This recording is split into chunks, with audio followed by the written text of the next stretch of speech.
Good evening. Welcome to Diatribes from the Voice of Doom.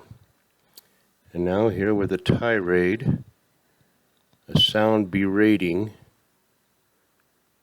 and a chastisement of cosmic proportions. Here comes the ever-impatient Voice of Doom. I am getting impatient, and I can't believe that everything I see from one day to the next is worse than before. I mean, everything.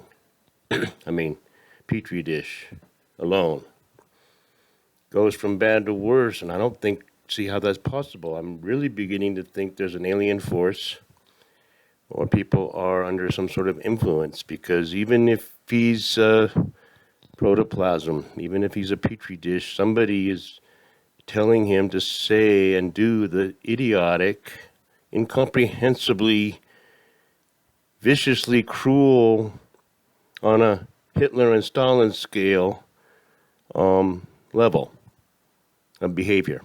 And I'm not going to put up with that. I haven't seen any trucks. He should have resigned days ago. The Senate and Congress, what are they? What are those people exactly? Because I would say that the Republicans, what's left of their spine, should try to stand up on wobbly legs and hover over the other tribe and say, this ain't going to go on, or we're going to have to do something completely different. As Monty Python would say, get John Cleese in here and something completely different, because this can't go on till the end of the week. I'm not going to let it happen till Friday. It's getting out of hand. I mean, no matter what I say, it's not enough. And let me tell you how it's having an effect. I go to my friend's house to play golf, which I like to do on my day off, and my other friend is there. It's all three of us. And once in a while we play a three-man game, and it's funner because we're very competitive about it, and it's fun. And we've always bantered, and we've always talked BS and politics and this and that, and we always end up getting a little bit miffed, and one guy might be more heated. But this time, we were at each other's throats. The minute the subject of Petri dish came up, and Afghanistan, we were at each other's throats, and we all agree with each other, totally. We all agree with each other. So we were fighting because one guy was ranting on and on about how bad it's going to be in Afghanistan, which I understood, and I kind of am like, I said this days ago. I said this like a few weeks ago. And I'm kind of like hearing myself in kind of a replay, and I'm thinking maybe, I get to hear myself ranting. But he was ranting very loudly and not quite as glibly as I do, and no rapier wit that I am known to have. Now, the other friend the guy I said was starting to catch on to the fact that things were over. He was like, you know what Petri dish did today? And he didn't call him Petri dish, but I'm like, no. Well, he kneeled in front of the WBA team or whatever, Storm, what have you. Don't keep up with it. So I guess he's trying to kowtow, literally and figuratively, to the left woke at a time which it couldn't be worse.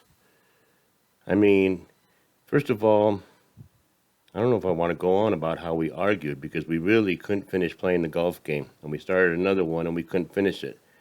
We couldn't do anything without yelling at each other. And we all agreed. But so the guy said, you saw the kneeling. And the other guy's like, I don't give a crap. I care about Afghanistan. And they're arguing back and forth. And it's like, well, I'm just telling you what I saw. And I'm like, I don't believe what you're telling me, because that would be the stupidest thing known to human existence. And the other guy's like, that doesn't matter. I care about the people. And I'm like, I can't talk. That's why I like diatribes, because I can talk and nobody interrupts me. And I'll keep going till the end and say what I want, and it'll be a complete thought. But I can't talk because they're arguing. And I finally say, it's connected. What you're both doing and saying is connected. His point is valid about this not even protoplasm. I'm eating too kind. A petri dish of putrefied excrement from a diseased jackal. Okay? Is that good enough? A petri dish of putrefied excrement of a diseased jackal. That's what we'll call him from now on, and we'll call him petri dish for short. But I'm saying, whatever you're saying, it's way worse. And I'm like, I've been doing the math, and it's going to be like 100 million people are going to die from this fiasco, minimum, because you just exponentially go from what happened in Vietnam, and you times it by 40 years, and you times it by how badly we did everything. I mean, everything. And I told you from the beginning to the end how we should have even handled the war at the beginning differently when it was a war. It's a 6-month war and a 19-and-a-half-year rebuilding and reconstruction project, which will turn out to be one of the greatest single betrayals of someone's trust in the history of relationships between any entities in the universe. That's how bad it is. Because these people grew up in a different society than they're in now, and all of a sudden their society has turned into a bad B-movie about death everywhere, Let them die slowly, those kind of movies. I Spit on Your Grave, those kind of movies. Their life is becoming now overnight. So my despicable despiction, my despising, I despise, I don't know how you would say it, but I despise everybody around him because they have a chance to at least resign, because nobody with a conscious mind that has any sort of compassion for anybody or anything other than themselves would not be a spokesman and would not be associated with that petri dish of putrescent excrement of a diseased jackal. I want to be formal for a while. Call him by his proper name. Now, kneeling at this time is the photo op of all time for the other side, the idiots, the spines. And they'll use it, and I don't think there's going to be an election to worry about using it because we're going badly quickly. And nobody's insisting on Petrie leaving.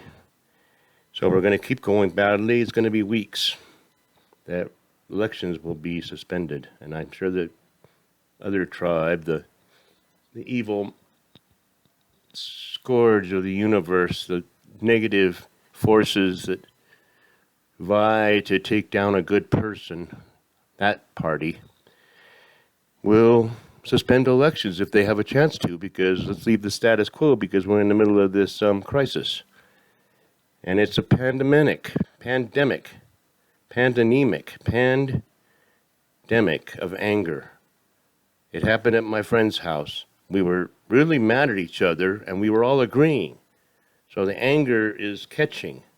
Worse than COVID, worse than Delta, worse than Epsilon, Mu, and Lambda, by the way, coming up. It'll keep going on forever. And that's just warning you that it'll go on forever. We're going to have the COVID virus forever, and they'll deal with it forever. But we have pandemics of our brain, our soul, anger in our soul because of a group of people that aren't gone yet, and I gave them a chance. I'm really going to start getting angry. And I really don't have a subject. It's diuretic. It's a diary now. I'm going to talk about what happened today and how it associates with this horrible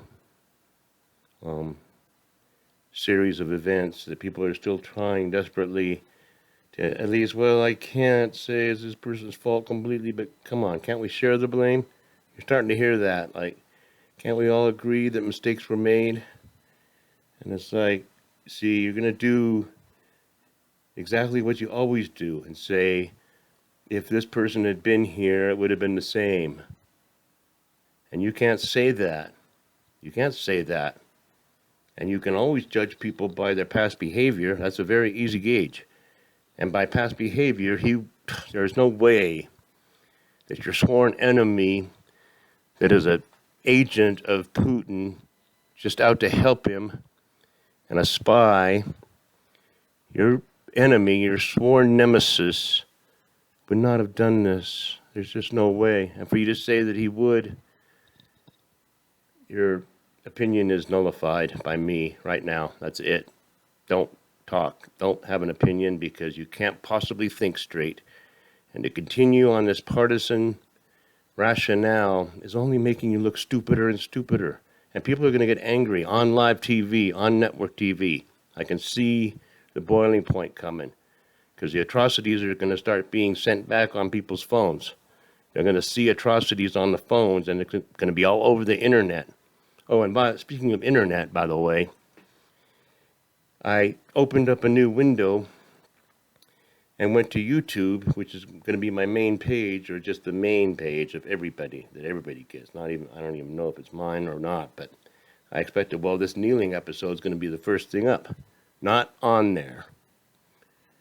Not on there.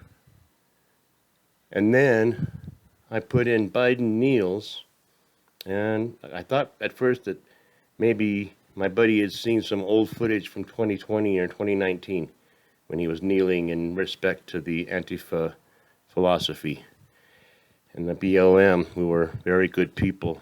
I mean, all things considered, they contributed a lot to the dilemma we're in now. If it weren't for them, we'd be way worse off. So he might have been kneeling, and I was afraid that maybe that whole thing was just for nothing, that whole argument, because it was, but no, he did kneel. It wasn't kneeling like kneeling in front of and stomping on the flag, but it was symbolic enough as a loser, as a surrenderer, as a cedar, as an abuser, do I go into my list? I don't know. As a failure, as lax, as deficient, inadequate, negligent, neglectful, derelict, delinquent, unconcerned, unsuccessful, and responsible for a defeat and a decline and a bomb and a bust and a washout and a decay and a crumble and a disintegration, deterioration, poorness, desperation, and he is a reprobate. So I knew this list would come in handy. I'm glad it was right there. That's fate. It was meant to be there. So I'm going to let it go. I said nothing. I just ranted because I don't want to lose friendships when we all agree. And can you imagine what's happening with the people that don't agree? Like the Taliban and a female, engineering major, Afghani. Yeah, they might not agree. And they're going to be at each other's throats. And I don't know who's going to win. I hate to think. And that's it. The pandemic continues.